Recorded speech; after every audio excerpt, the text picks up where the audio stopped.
Marco, first of all, this concept of openness, this is disingenuous, isn't it? I mean, China, hasn't it become more closed off under Xi Jinping?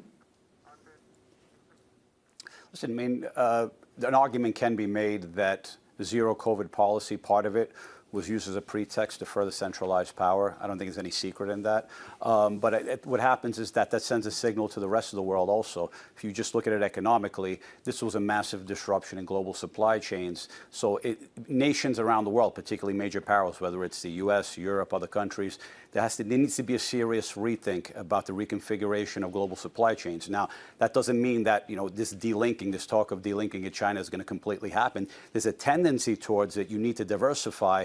But I think China will still have a major role in terms of being a global supply chain, as part of the global supply chain, but it needs to be diversified because in case of future crises, it's only pragmatic, it's only convenient to have alternative sources. The problem is that many other countries around the world, many companies and many businesses around the world for far too long concentrated that supply line within China itself. And when you have crises, it shows you need reliable alternatives.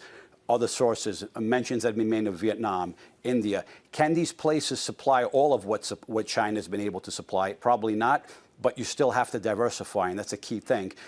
People talk about reshoring, bringing back closer to home.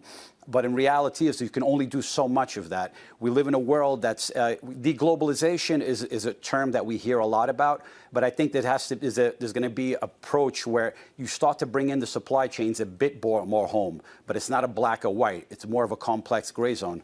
All right.